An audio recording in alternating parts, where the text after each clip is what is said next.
The Dance of Dragons, a true telling by Grandmaster Munken, being a history of the war of Targaryen succession between the Princess Rhaenyra and Aegon, second of his name, that nearly destroyed the realm. The Dance of the Dragons. A stupid name for a Targaryen civil war where my ancestors danced away my birthright. Before the war, House Targaryen counted 18 dragons. By the end, we had 2, and nearly as few Targaryens. We would never be as powerful or as feared again. The dance began, as many dances do, with an old man and a young girl. The queen had failed to produce a son for her king, so he anointed his daughter, the Princess Rhaenyra, as his heir. But years later, the king remarried, and his new wife, Queen Alicent of House Hightower, gave him a son. Feeble and foolish, the old king refused to change the succession. He didn't even see how his court had split into 2 rival camps of blacks and greens, after the dresses that the princess and the queen had worn to some tourney. One night, a servant found the old king had died in his sleep, and ran to inform Queen Alicent. Protocol dictated that the bells would be rung and a raven sent to Dragonstone to summon the heir, Princess Rhaenyra, for her coronation. But Alicent had other plans. Once she saw her dead husband's body, she sealed the room and had the servant thrown into the black cells to ensure his silence. At the hour of the owl, the Lord Commander of the Kingsguard, Sir Criston Cole, summoned the small council to inform them of the king's death. Sir Otto Hightower, the Hand of the King and father to Queen Alicent, demanded that the succession be settled immediately. The decrepit old men of the small council were confused. The succession was settled in their minds. The old king had forced the lords of Westeros to swear fealty to Princess Rhaenyra as his heir. But Sir Criston Cole rightly pointed out that a son comes before a daughter. The council argued until dawn, when the Master of Coin finally stood up and declared he would have no part of treason. Sir Criston Cole, wisely, opened his throat with a dagger, ending the debate. None were more surprised to hear of Prince Aegon's succession than Prince Aegon himself. At first, the fool rejected the crown, but his mother pointed out that his sister Rhaenyra would return such loyalty by taking his head. As the old king's trueborn son, he'd always be a threat. Aegon relented. He was crowned in the Dragon Pit, and his wife and sister Helaena became queen. His brother Aemond flew off to win over the few great lords whose support Aegon didn't already have. The banner of the Gold Dragon flew over King's Landing and the Red Keep as Aegon, second of his name, ascended the Iron Throne. He would not sit it long. When ravens carried the news of Aegon's coronation to Dragonstone, Princess Rhaenyra summoned her own Black Council. With her was her uncle and husband, Daemon Targaryen, considered by many to be the most dangerous man in Westeros. Few lords supported her, but the greatest of these was Corlys Velaryon, who controlled the largest fleet in the realm, and his Targaryen wife, Rhaenys, the old king's sister. Then there were her 5 sons, although none grown to manhood. A pitiful assembly, really. Combined, they couldn't match the power of House Hightower alone. But Rhaenyra had dragons. She, Daemon, and Rhaenys rode huge and formidable beasts, and 3 of her 5 sons were riders as well. Dragonstone also housed 6 more dragons without riders. Against this, King Aegon had only 4 dragons of his own. Dragons can burn a city, but only armies can take and hold it. If she was to prevail, Rhaenyra desperately needed the support of the few great houses not already sworn to Aegon. Her eldest son, Jaehaerys, flew to the Vale in the north. Her middle son, Lucerys, flew to the Stormlands. Rhaenyra hoped that the war would begin and, if the gods were good, end with diplomacy. As always, they weren't. Little Prince Lucerys must have wet himself when he entered Storm's End and found King Aegon's younger brother Aemond already with Lord Baratheon. Aemond was fearsome even before he lost his eye and set a sapphire in its stead. But the princeling pleaded his mother's case. Finally, Lord Baratheon made his decision. Go home, pup, and tell the bitch your mother that the Lord of Storm's End is not a dog she can whistle up. As Aemond's false eye gleamed at him, the princeling fled the castle and mounted his young dragon, Arrax. The rain fell in sheets, and great bolts of lightning lit the world bright as day. Arrax was struggling to stay aloft in the gale, when a roar shook the very foundations of Storm's End. Aemond rose through the clouds, and below him, the monstrous Vhagar. Vhagar was 5 times the size of Arax, and the hardened survivor of 100 battles. Vhagar caught him above Shipbreaker Bay. Watchers on the castle walls saw distant blasts of flame, and heard a shriek drown out the thunder. Prince Lucerys fell, broken, to be swallowed by the waves. With his death, the War of Ravens came to an end, and the War of Fire and Blood began. When Rhaenyra heard of her son's death, she collapsed. She considered ending the war right then, until a raven arrived from her husband, Daemon. Her son would be avenged. Whispers slithered through the taverns and back alleys of Flea Bottom. 2 men were found. One was a former gold cloak, the other, a rat catcher in the Red Keep who knew all its secrets. History remembers them only as blood and cheese. One night, Queen Helena entered the royal apartments with her daughter and 2 sons to put them to bed. Without warning, Blood and Cheese burst in, daggers in hand. They told her that a debt was owed. A son for a son. Blood and Cheese demanded she choose which son would be ripped from her forever. Queen Helena pleaded with the men to kill her instead, but they refused. Weeping, Helena named her younger son, Maelor.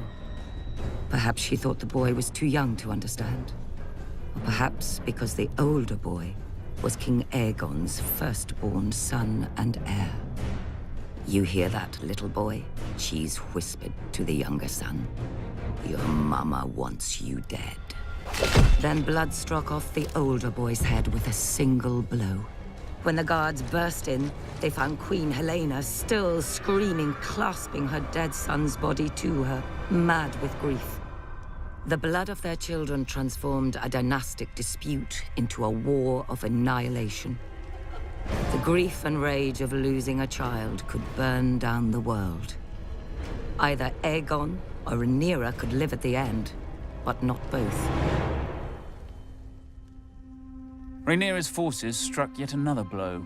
The moment the Lord of Harrenhal saw Daemon Targaryen circling the castle on his dragon Caraxes, he struck his banners and surrendered. The Blacks now had the strongest castle in the Riverlands. Darker news still came to Aegon. Thanks to Rhaenyra's sons, Winterfell had declared for Rhaenyra, as had the Vale. Furious, Aegon dismissed his grandfather, Sir Otto, as Hand, and appointed Sir Criston Cole, who swore to march on all the lords who had declared for Rhaenyra and put their castles to the torch.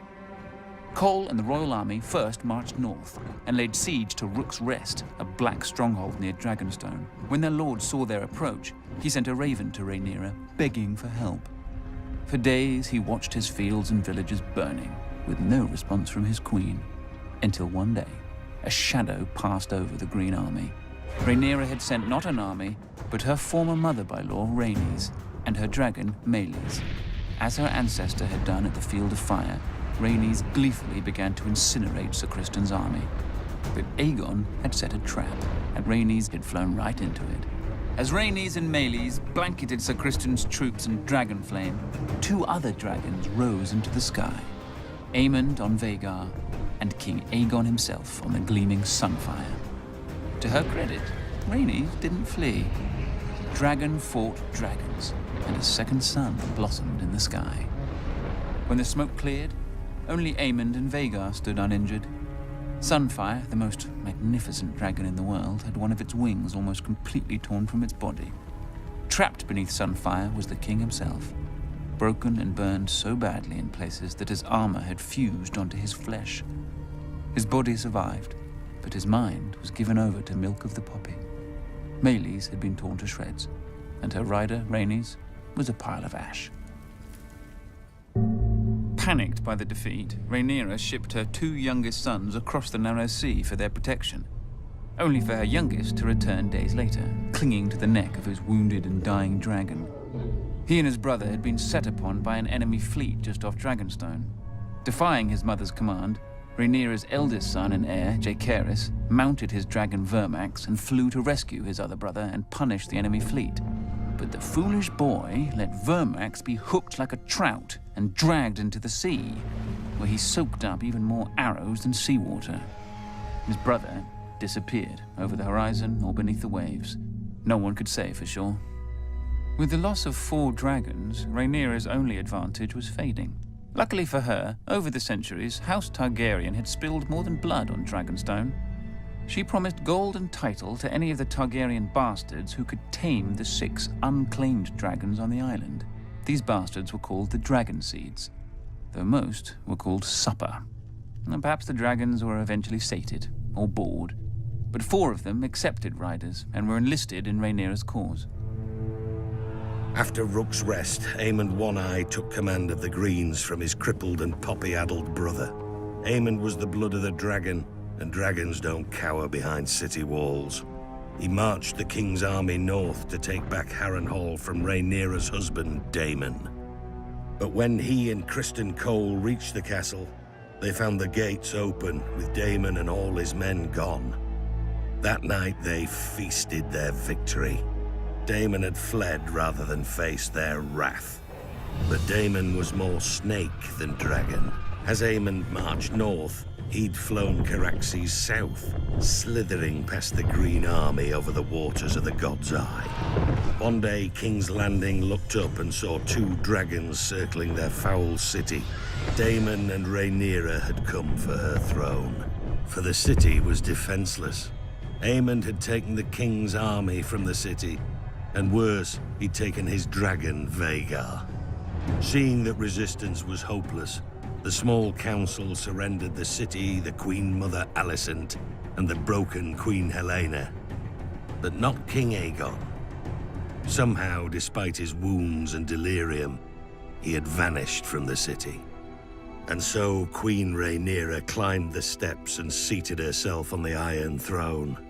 Legend has it that as she left the hall later, blood trickled down her legs and hands, proving the Iron Throne had spurned her. Nonsense. It's a chair made of steel blades.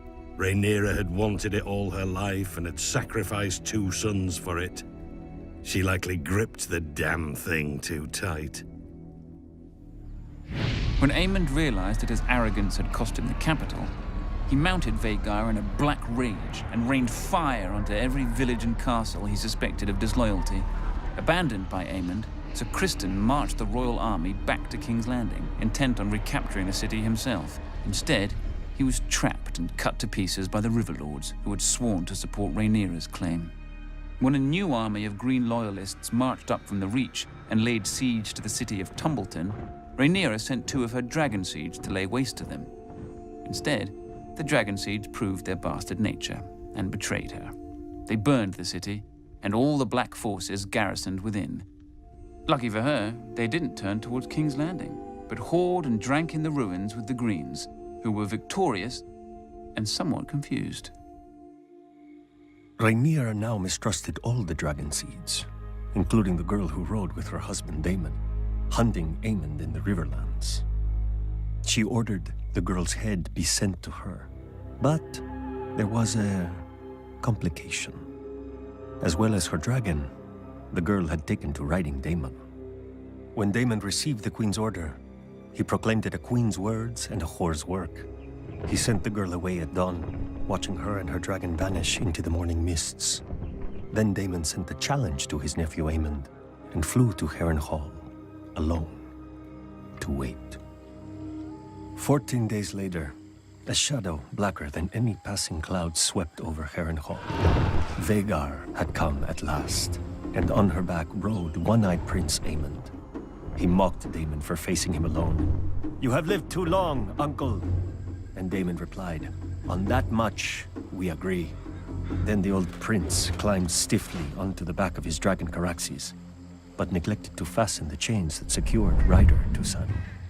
The sun was close to setting when, as one, the 2 dragons leapt into the sky. Daemon took Caraxes up swiftly until they disappeared into a bank of clouds. Vhagar, older and slower, ascended more gradually. Up and up Vhagar soared, searching for Caraxes. Sudden as a thunderbolt, a shrieking Caraxes dove upon Vhagar. Locked together, The dragon stumbled toward the lake. Caraxes' jaws closed about Vhagar's neck, but Vhagar raked open Caraxes' belly, and her teeth ripped off a wing. The lake rushed up with terrible speed. Then Daemon Targaryen, who had never fastened his riding chains, stood in his saddle. He leapt from his dragon to Aemon's, and in his hand was Dark Sister, the Valyrian sword of Aegon's sister queen, Visenya. As Aemon One Eye looked up in terror, Daemon ripped off his nephew's helm and drove the sword down into his one remaining eye so hard the point came out the back of the young prince's throat. Half a heartbeat later, the dragons struck the lake, sending up a gout of water so high that it was said to have been as tall as Harrenhal's great tower. The lake boiled with dragon blood, and then was still. Daemon Targaryen was 49 at his death. Prince Aemond had only turned 20. Vhagar, the greatest of the Targaryen dragons, had counted 181 years. Thus passed the last living creature from the days of Aegon's conquest. Back in King's Landing, Queen Rhaenyra didn't have much time to grieve for her stupid husband. The mad former queen Helaena flung herself from a balcony to be impaled upon the iron spikes lining the moat of Maegor's holdfast. That night, the city rose in riot against Rhaenyra, demanding justice for Queen Helaena and her murdered son, among other foolish peasant fantasies. In the midst of this chaos, a one-handed fool called the Shepherd began to rant against dragons. Not just the ones of the enemy, but all dragons everywhere. As he pointed to the dragon pit above on the hill, he shouted, "There the demons dwell, this is their city. If you would make it yours, first you must destroy them." The cry went up from 10,000 throats. "Kill them!" There were 4 dragons housed within the dragon pit that night. By the time the first of the attackers came pouring in, all 4 were roused, awake, and angry. Nobody knows how many men and women died that night. Who cares? They all should have. Trapped within the pit, the dragons could not fly. Instead, they fought with horns, claws, teeth, and fire. For every man who died, 10 more appeared, shouting that the dragons must die. One by one, they did. Finally, the last remaining dragon broke her chains, spread her wings, and flew straight up at the Great Dome, trying to flee. Already weakened by dragon flame, the dome cracked under the force of impact, and then tumbled down, crushing dragon slayers and herself. High atop the Red Keep, Queen Rhaenyra clutched her 2 remaining sons to her as she watched the end of her family's might, too afraid of the peasants to defend her dragons. At least her older son, Joffrey, had a man's spine. He stole his mother's dragon, Syrax, and tried to fly it to the dragon pit to save his birthright. But the stupid beast didn't understand, and twisted beneath him, fighting to be free of the little boy. Until it was.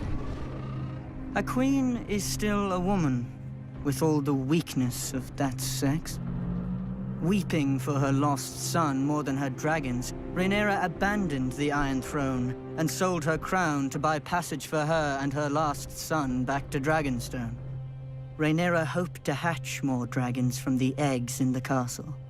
But when she landed, the welcoming party slew her guards and marched her and her son at spear point to the castle to face a dead man and a dying dragon.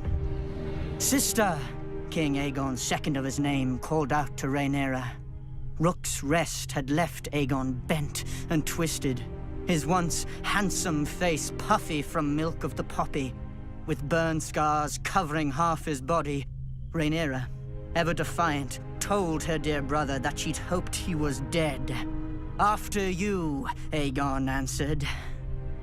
Then Sunfire bathed her in a blast of flame and devoured her in 6 bites when her son watched, leaving the 7th and final bite her lower leg for the stranger. Rhaenyra was dead, and King Aegon sat the Iron Throne again. But only for half a year. He was poisoned by his own men and replaced with the very boy who had watched his mother devoured. When Rhaenyra's last son wed Aegon's only daughter, the Dance of Dragons officially ended. Ashen burned men, all that was left of the Riverlands. 2 scared children spouting oaths they didn't understand, all that was left of the mighty House Targaryen. Ancient skulls and hatchlings that grew no bigger than cats, all that was left of the dragons.